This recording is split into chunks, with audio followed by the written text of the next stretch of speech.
Howdy folks, Brian here, hope y'all are doing well. Just dropping in really quick to mention our subreddit, which you can find in the description below. If you have a story that you'd like to share or have one of us read out loud, feel free to fill up our subreddit with your juicy D&D experiences. Or if you don't feel like going on Reddit, you're more than welcome to leave us a story relevant to this video right here down in the comments below. You never know, we might actually read it out, because we really do read all of your comments and your stories. Whew. Anyway, without further delay, let us begin, shall we? What are some of the most memorable quotes from your sessions? Part 3, baby, I'm ready. No, you cannot screw the Kenku. The rogue rolls anyway. Nat 20. You seduce the Kenku and lead them to a room. After you done, you go out. I start drinking. Okay, as you start drinking, the innkeeper bursts through the door and yells, "Who fucked my bird?"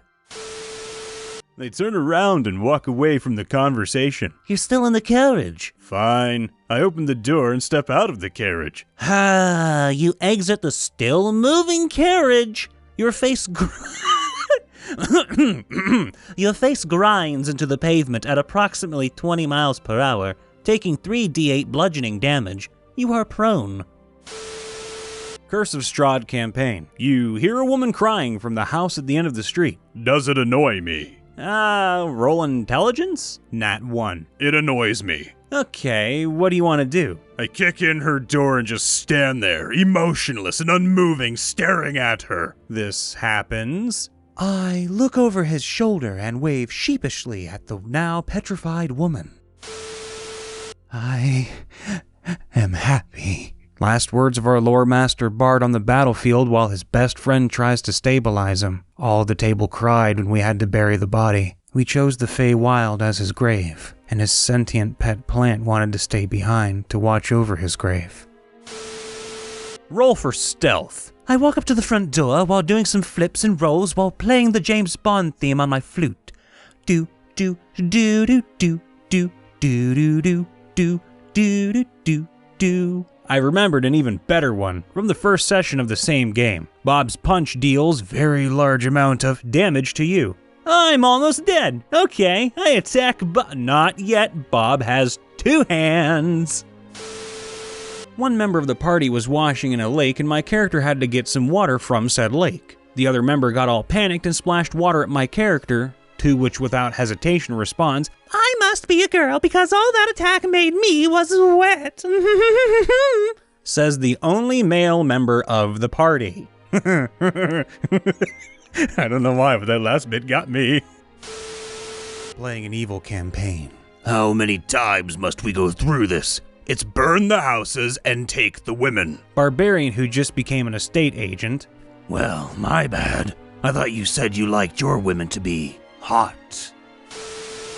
Alright, you kill the undead in the catacombs. What do? I loot one of their wooden caskets and put it in the bag of holding. It's not greater than 2 feet wide. Okay then. Then I use the wood carving tools to turn the others into wheels and make myself a soapbox car, which should provide me half cover. What the fuck?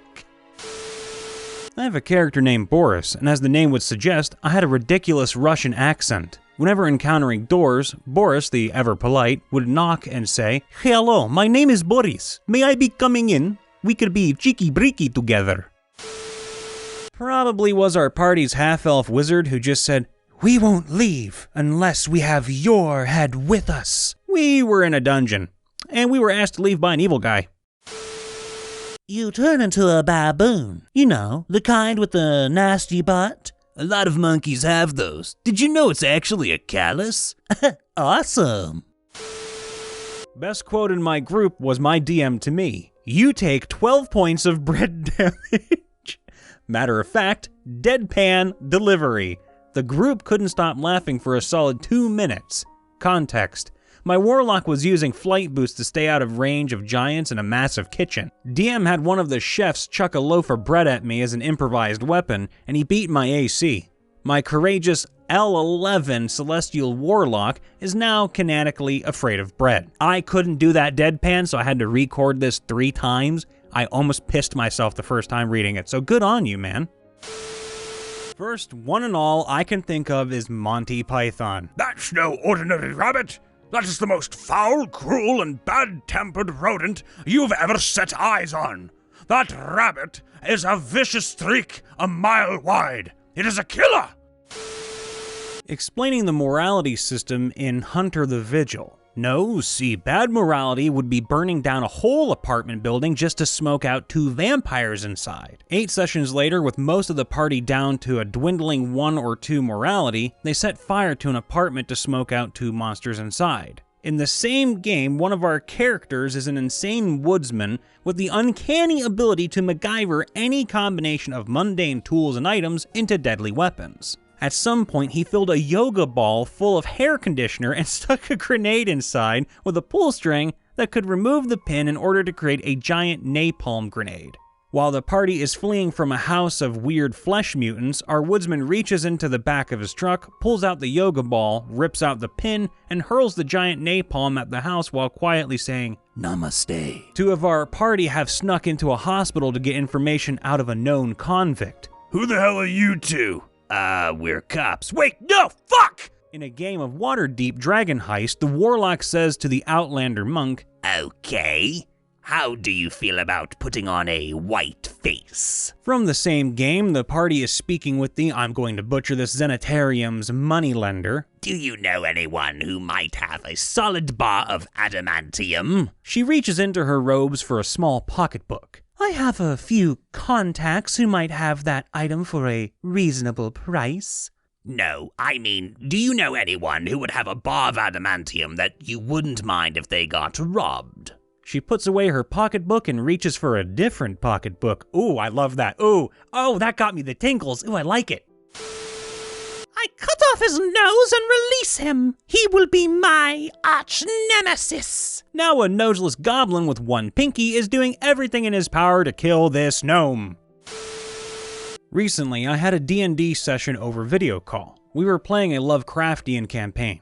We were working on a ship, swabbing the deck, navigating, etc. One of the days, a large storm hits the boat and puts the party in danger. Me, a Quirka fighter, oh my god, I butchered that, and my friend, Halfling Bard, came up with the genius idea to ask the clouds to go away. I fly my friend up to the clouds and, drumroll, Nat 20. After a debate with the DM, we come to the conclusion that the storm just walks away. I was the DM. My barbarian at the start of an encounter looks at me and says, "So the paladin currently has a smothering rug around him?" "Correct." "Do I know how long he can hold his breath?" Roll a medicine check." Rolls an 18. You get a pretty good sense that he's a stocky dude and can probably last a couple of minutes. "Cool. I loot the chests." Best line ever, and that man has his priorities in check. I'm playing Krug, the Joybringer, a rock gnome life cleric, and he serves the deity Lyra. He ended up sleeping with a tiefling, and the next day our rogue asked the other party members what their type is. Krug did not say anything, but later that night he finds out that the tiefling was a part of a team of bounty hunters to bring back the rogue. As soon as he realized who the tiefling was, he leaned over and told the rogue, "Apparently, I love bad bitches, and that's my fucking problem." I was playing a homebrew campaign that was set in the water plane, and the party faced off against a siren cult. Our Tabaxi bard was charmed the whole battle, repeatedly healing the sirens and being clueless to anything happening. I made Siren's charming more powerful than normal, and at the end, he snapped out of it, and this quote stands with me to this day. Ugh, what happened? You got high off fish dick.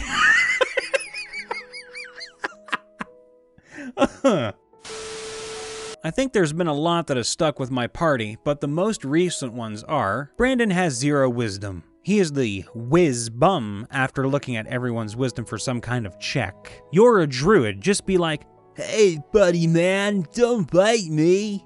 Us trying to get past a literal Fluffy from Harry Potter, aw.